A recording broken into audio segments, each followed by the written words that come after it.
Turkistarhaus on vastatuulessa Virossa.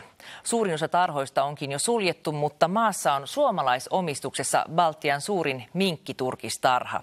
Ilman sitä minkkien tarhaus olisi eläintensuojelijoiden mielestä jo kielletty. Toimittajamme Nina Malmberg on jo pitkään seurannut ja kritisoinut turkistarhausta. Suomi on maailman suurimpia turkistarhaajamaita, mutta suomalaisten lonkerot ulottuvat myös Viroon. Tämä Virossa sijaitseva minkkitarha on Baltian suurin ja se on suomalaisten omistuksessa. Siellä on noin 30 000 minkkiä ja 6 000 7 000 kettua. Minkä takia te halusitte tehdä turkistarhausta myös Virossa? Pitäisikö siihen olla syytä? Siellä oli raaka-aineita ja me menimme sitten, kun siellä on ollut tarhoja, niin kaikki oli valmis. Turkistarha on perustettu vuonna 1936 ja sitä johdettiin Moskovasta käsin. Suomalaiset ostivat sen vuonna 1990. No, minkälaisia eroja on pitää turkistarhaa Suomessa tai Virossa? Periaatteessa ei ole mitään eroa. Siellä on melkein kovemmat säädökset kuin täällä niin kuin aidan suhteen, mitä meillä oli sitten aikoinaan riitaa se viranomaisten. All of our mink farms are owned by Finnish people to my knowledge. And the problem was that they didn't follow the regulation set by Ministry of Environment. Linnamäki kertoo, että kun viranomaiset alkoivat puhua minkkitarhauksen kieltämisestä kokonaan, alkoivat suomalaiset noudattaa lakeja. Tällä hetkellä asiat ovat sen suhteen kunnossa. Tosin ketuilla ei ole edelleenkään pesäkoppeja, niin kuin ei ole Suomessakaan. Se, että pitäisi olla nämä kopit, se oli jo laissa, mutta tarhaajat teivät kirjaan maatalousministerille, että se tulee liian kalliiksi. Eläinsuojeluyhdistykset yrittivät estää sitä kieltoa. Näin siis Virossa. Siellä käydään 2. kesäkuuta avoin keskustelu parlamentissa siitä, kielletäänkö turkistarhaus kokonaan vai ei. Meillä turkiseläinasetuksen työryhmän viimeinen kokous päättyi alkuvuodesta siihen, että eläinsuojelijat kävelivät ulos nähtyään turkiseläinasetuksen luonnoksen. Siellä ei taattu edes jatkuvaa vedensaantia eläimille, mitä kumminkin tutkijatkin pitävät esimerkiksi aivan välttämättömänä, ja ei voitu hyväksyä sitä. No esimerkiksi Pohjoismaiden suhteen me aletaan olla aikamoinen kummajainen. Supikoiraa ei Suomen lisäksi tarhata missään muussa Pohjoismaassa, sitä oikeastaan tarhataan vaan Kiinassa ja Puolassa suuremmassa määrin. Ja kettuja, niin niiden tarhaus on loppunut Ruotsista, koska säädöksiä kiristettiin niin paljon eläinten hyvinvoinnin osalta. Minkeille taas vaaditaan Ruotsissa kerroshäkkejä ja näin päin pois. Eli Suomi alkaa olla ainoita maita, jossa turkistarhaus saa jatkua lähes rajoituksetta. Tuo energia.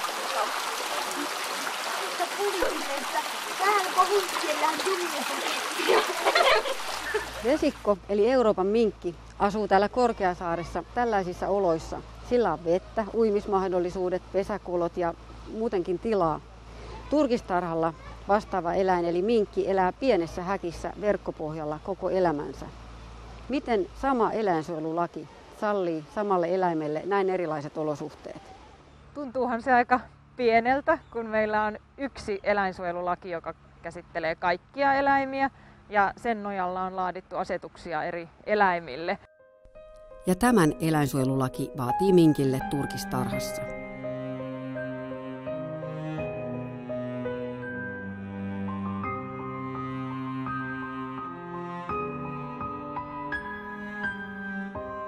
Meillä täällä Korkeasaaressa ei ole kettuja, mutta jos kettuja tulisi, niin ketulla pitäisi olla 600 neliötä tilaa, maapohja, mahdollisuus kuopia ja pesäkoloja eri korkeuksilla. Ja nämä on ne minimivaatimukset. Mitä mieltä olette siitä, että mitä turkiseläimet tarvitsevat voidakseen hyvin? No kyllähän ne saa mitä tarvitsee tällä hetkellä kyllä. Eli niille riittää olot ilman suojapaikkaa ja verkkopohjalla? No ketuilla varmasti. Jos laitat verkkoa ja sen ylemmäksi sen paremmin. Nehän on näköalapaikkaa. Entäs minkillä? No niillähän on pesäkoppi. No mitä mieltä olet siitä, että sama eläin, esimerkiksi minkki tai kettu tai naali eläintarhassa, niin niille vaaditaan paljon enemmän tilaa ja paremmat olosuhteet kuin mitä turkistarhoilla?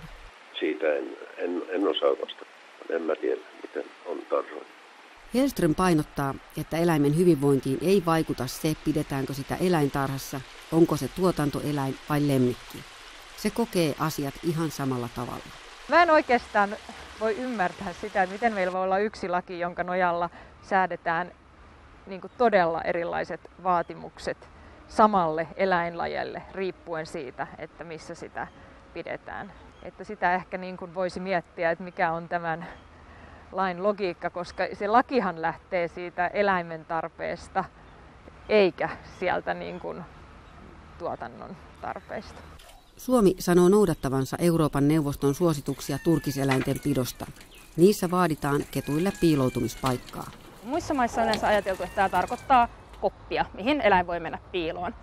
Ja Suomessa sitten tähän toi tarhaajat semmoisen esityksen, mitä ei täällä oikein hyvinvointitutkimuksen tuloksista tai muualta oikein löydetty perustelua, eli sitä, että kiinnitettäisiin 2 muoviseinää häkin kulmaan sillä tavalla, että siellä olisi 2 pleksiseinää vieretysten. Ja tämä olisi se vetäytymispaikka.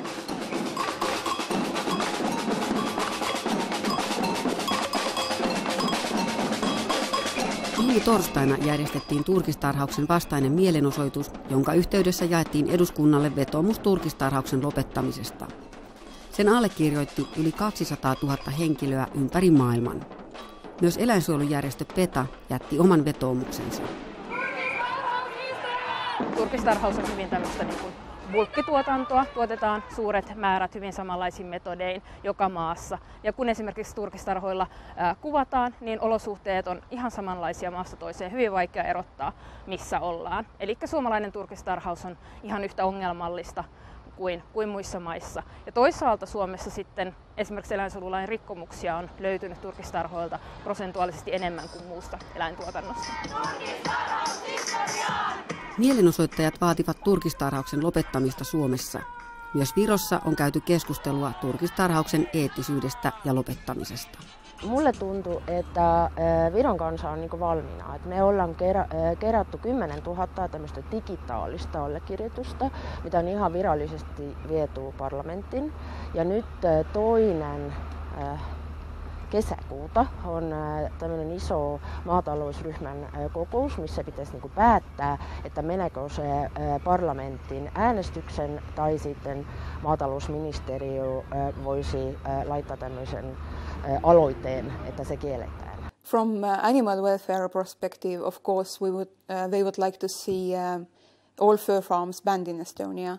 Jos tarhaus lopetetaan, niin maksetaan meillä täyskorvaus, niin kyllähän me lähdemme pois sieltä sitten. Mutta sinne on satsattu monta miljoonaa. Kenen ne rahat pitäisi teille maksaa takaisin?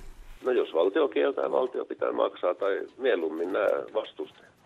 Mutta eihän niillä varmasti mitään rahaa ole. When we talked about banning mink farms in 2013, we never talked about compensation money.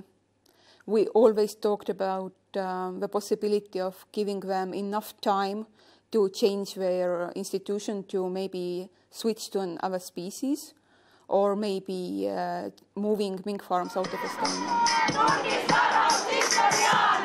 Suomalaiset turkistarhaajat ovat puolustaneet tarhausta Suomessa sillä, että se siirtyy muuten maihin, joissa valvonta on huonompaa. Meistä on jo kohta muodostumassa se alhaisten säädösten helppo kohde muiden maiden tarhaajille.